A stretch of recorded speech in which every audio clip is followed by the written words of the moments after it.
داسې یو کس پکې روچت شي چې هغه مدرسې بدناموي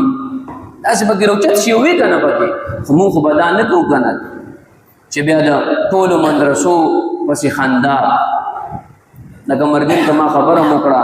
چې هغه بونیر والا یو ویډیو جوړه کړې ده د مدرسو خلاف یقین وکړه ما خاصې هغه پوسټونه غونډې کې وکتل چې خلکو د هغې باره کې خبرې کړې وې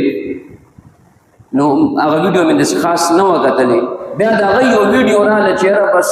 موږ خو د علماو داسې و داسې نو بیا مې مکمل ویډیو وکته یقین وکړه چې بغیر د والو نه پکې بل شی نشته دی بس چې کس خوځي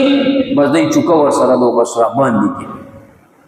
قاري دی کله داسې ناست دي بس هلکه فلانې روجې راوړه او الوا راوړه ټوپۍ دلته ایښې ده پوه شو که نه په دې زور وکړه په دې زیونو باندې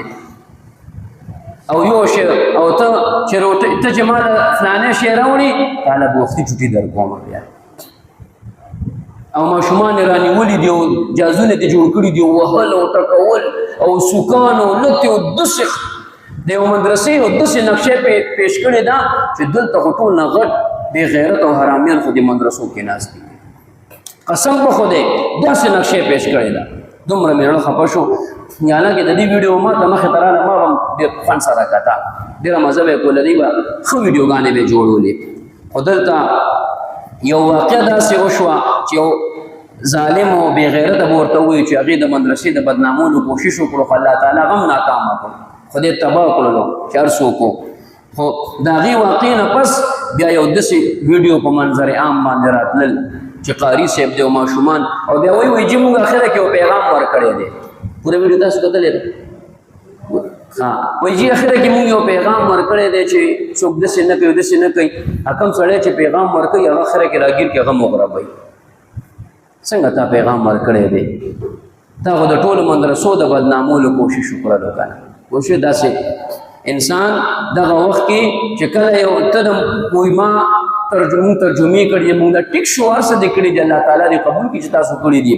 خو دغه وخت کې چې کله ته وګورې تم د مدرسو سړی چې یو سړی مدرسې پسې بد رد وایي ته داسې یو سبق آموز ویډیو جوړه کړه چې بی د یو کس د وجې نه ټول خلک مه بدناموه دا خو بس سزا ته داسې جوړ دی چې غټه مزه به راکوي چې دې له زه سزا ورکړم څه سوچ کوې قاري صاحب نه نه زه خو سوچ نه کوم دا خو بله ورځ د دې وړو ختم دی په هغې به ګلاب جامونې تقسیموو د هغې سوچ دنیا د څومره خلک وي 1500 دکانداران وي په بازار کې یو دکاندار پکې ظالم وي ظلم کوي ګرانه سودا خرڅوي نو څوک خدا نه کوي چې لکه په زړو بالکل سودا نه کوم نه بل ته سړی ځي بل ته سړی ځي ټول خو یو شان نه وي که او خو مدرسې خو الحمدلله العلماء ورثة الانبیاء دا علما دا د پیغمبرانو وارثان دي مدرسې د دین یقین وکړه دا د دین اډې دي اډې مونږ چېرته نه دین زده کړی دی یار زمونږ پلارانو زمونږ نیکونو چېرته نه دین زده کړی هم د دې مدرسو نه دین زده کړی دی دا چې مونږ زمونږ نن جنازې کوي زمونږ جرګې کوي زمونږ چې دی نو نکاحګانې کوي زمونږ ته بیانونه تقریرونه نصیحتونه کوي دا څو خلک دي د همدې مدرسو نه راوتي خلک دي دا خبره غلطه ده څنګه چې په صحابو کې چې صحابه بېشکه ټول جنتیان دي منافقان پکې وو که نه وو پکې وو که نه نو څوک خو دا نشي ویلی که نه چې هغې د وجې نه ټول صحابه خراب دي چې څوک به دا وایي دا به په خپله ذلیل او خراب وي د قرنګې دا مدرسې او دا جوماتونه الحمدلله دا زموږ د دین بنیاد دی دا زموږ د دین مشران دي که یو کس پکې منافقت کوي هغه په خپله منافق وي هغه به د بدنامولو کوشش کوي یا به خدای پاک په خپله شرموي څنګه چې الله تعالی منافقان شرموي او الله تعالی به انشاءالله د دې مدرسو څه کوي حفاظت کوي